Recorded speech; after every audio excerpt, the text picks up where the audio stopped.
बोलो जयकारा बोल मेरे श्री गुरु महाराज की जय। दीजिए भगवन मुझे वह सच्चा ज्ञान, जिसको पाकर हो मेरी रूह का कल्याण। बोलो जयकारा बोल मेरे श्री गुरु महाराज की जय। बोलिए साचे दरबार की जय। श्री आनंदपुरवासी भगवान की जय। श्री नगली निवासी भगवान की जय। समस्त भगत जी को जय सच्चिदानंद जी। भगत जी इस चैनल को सब्सक्राइब कीजिए, वीडियो को भी लाइक कीजिए और वीडियो को ज़्यादा से ज़्यादा गुरुमुखों के पास शेयर कीजिए, ताकि यह भक्तिमय सत्संग समस्त गुरुमुख जन तक पहुंच सके, सभी लोग लाभ उठा सकें और आप भी पुण्य के भागी बने। जय सच्चिदानंद भगत जी। आत्मबोध क्या है?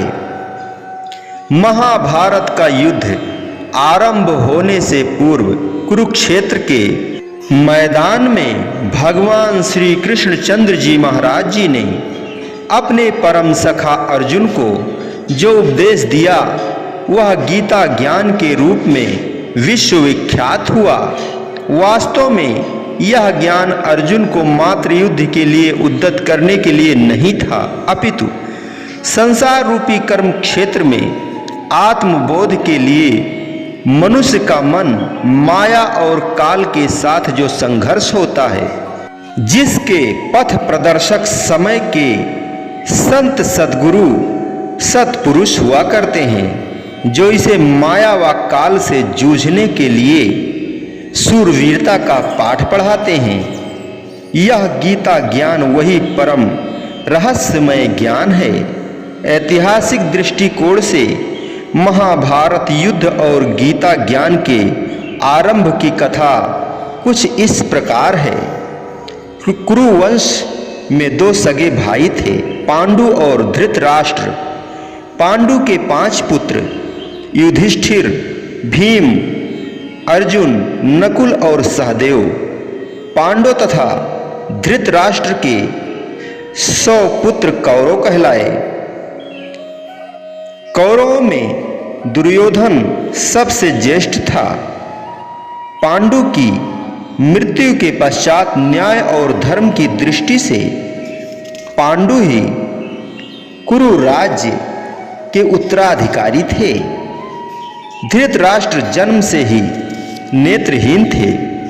वे न्याय और नीति के ज्ञाता तो अवश्य थे, परंतु पुत्र दुर्योधन के मोहवश उसकी कुटिल चालों को रोक पाने में असमर्थ थे। पांडवों के ऐश्वर्य वैभव तथा उत्तरोत्तर बढ़ती हुई कीर्ति को देखकर दुर्योधन के दिल में उनके प्रति ईर्ष्या भर गई। उसने हर संभव यत्न से, चाहे वह अनीतिपूर्ण ही था, उस राज्य को हथिया लिया और पांडवों को मृत्यु के घाट उतारने का प्रयास किया। राज्य के मद में चूर होकर उसने पारस्परिक संधि को मानना भी अस्वीकार कर दिया।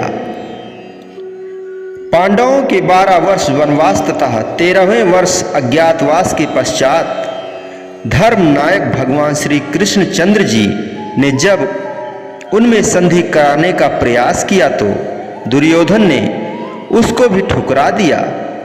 उसने सोचा कि पांडवों के पास मुझ जैसी बलशाली सेना तो है नहीं, इसीलिए संग्राम में इनको परास्त कर निष्कंटक राज्य करूंगा। अतः उसने पांडवों को चुनौती दी कि युद्ध किए बिना मैं सुई की नोक के बराबर भी भूमि नहीं दूंगा।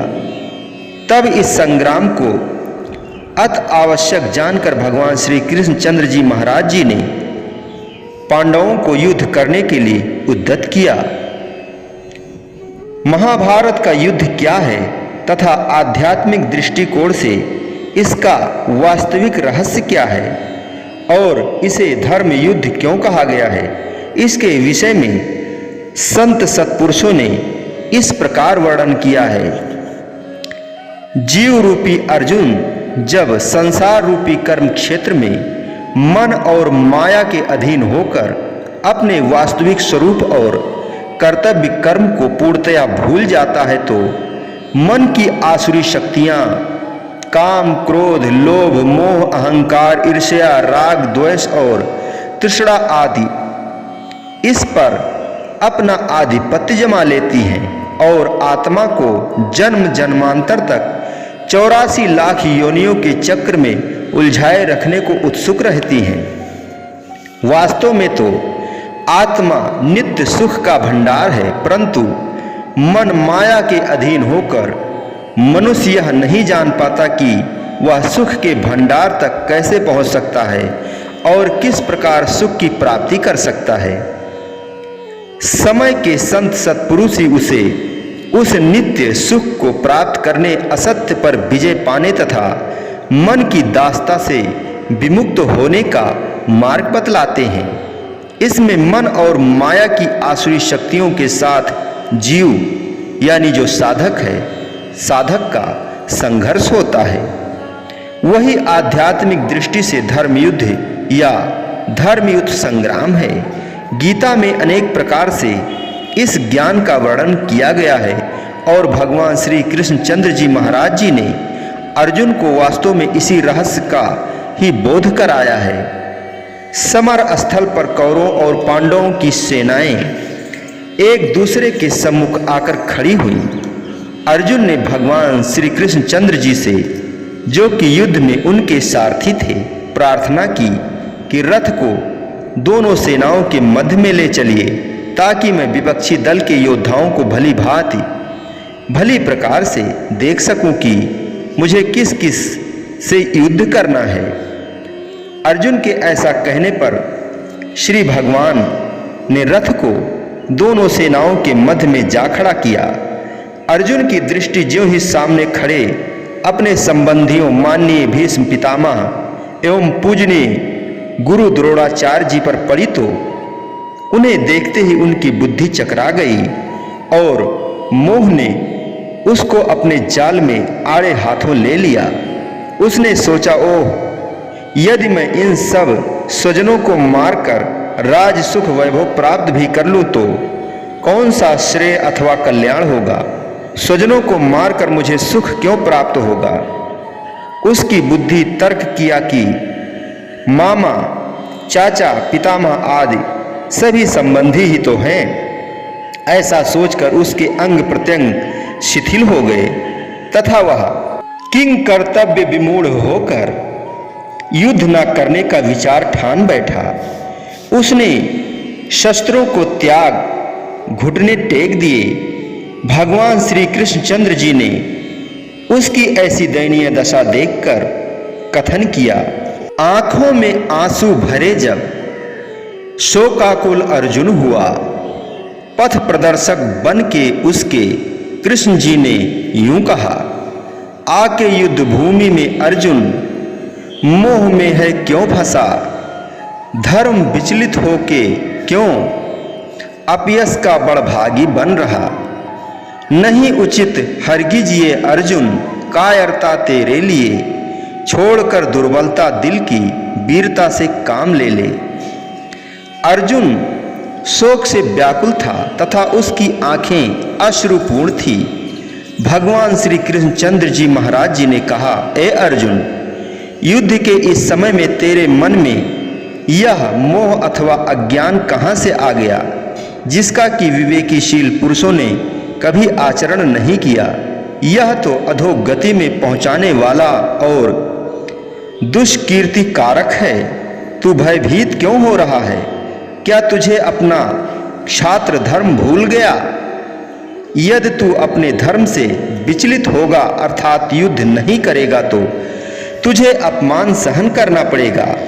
क्षत्रिय के लिए अपमान तो मृत्यु से भी बढ़कर है। इसीलिए उठ, साहस से काम ले और युद्ध के लिए तैयार हो जा।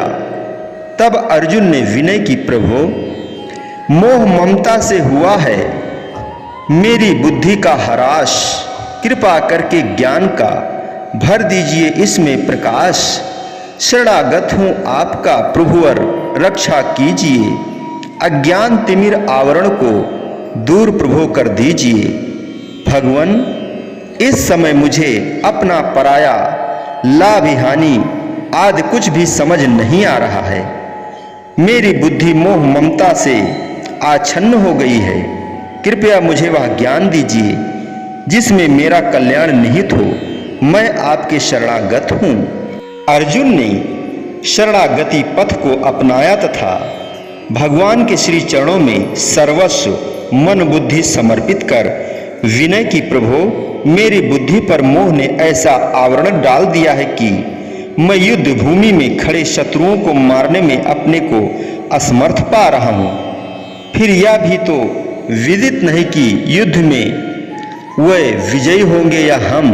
मुझे तो इस विजय में यदि 3 लोक का राज भी प्राप्त हो जाए तो भी ऐसा प्रतीत होता है कि मुझे सुख कदापि उपलब्ध नहीं होगा, क्योंकि विजय से प्राप्त समस्त भोग ऐश्वर रुधिर युक्त होंगे। इससे उचित तो यही होगा कि भिक्षाटन कर अपना जीवन यापन करूं। अब आप ही बतलाइए मुझे क्या करना उचित है। भगवान श्री कृष्ण चंद्र जी ने देखा कि इस समय अर्जुन संबंधियों के देह स्वरूप को ही सत्य मान बैठा है। देह के मिटने से सर्वस्व मिट जाएगा, केवल यही इसे सूझ रहा है।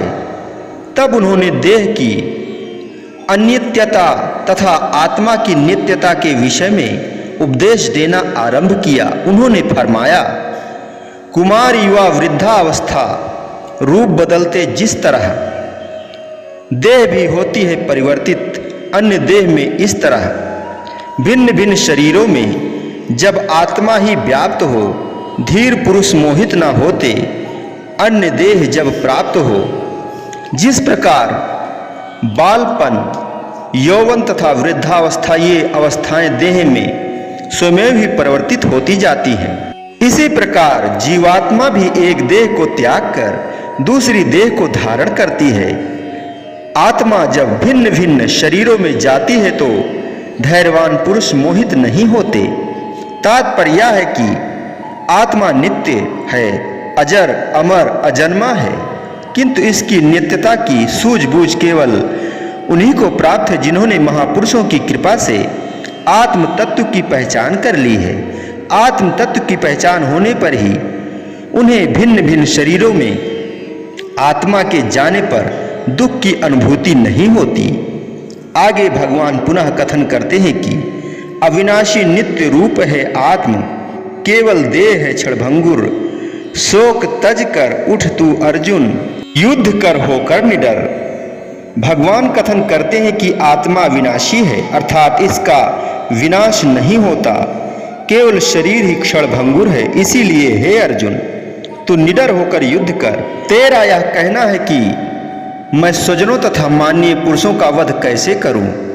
उनको मारने से मुझे पाप का भागी बनना पड़ेगा। मिथ्या भ्रम है, क्योंकि अन्याय के मार्ग पर चलने वालों का अथवा आसुरी एवं पाशविक शक्तियों का वध करने में कोई दोष नहीं है। प्रत्युत क्षत्रिय होने के नाते तेरा धर्म है। संत सत्पुरुष यह चिताते हैं, गुरुमुखों को बताते हैं कि तुम शरीर नहीं हो, तुम आत्मा हो। यह शरीर रूपी कपड़ा तुम पहने हुए हो। जब यह कपड़ा पुराना हो जाता है तो तुम्हें इस कपड़े को त्याग कर दूसरे कपड़े को लेना पड़ता है। यानी कि जैसे किसी व्यक्ति का अगर वस्त्र पुराना हो जाए तो वह उसको बदल कर नया वस्त्र ले लेता है, ठीक इसी प्रकार जीवात्मा जब यह शरीर छोड़ देती है तो वह दूसरे शरीर में जाती है। इसीलिए सभी को यह चाहिए कि यह अनुभव करें कि मैं शरीर नहीं, मैं जीवात्मा हूं।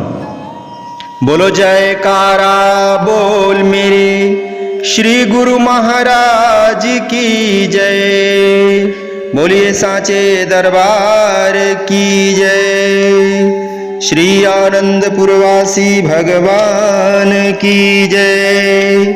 श्री नगली निवासी भगवान की जय। समस्त भगत जी को जय सच्चिदानंद जी।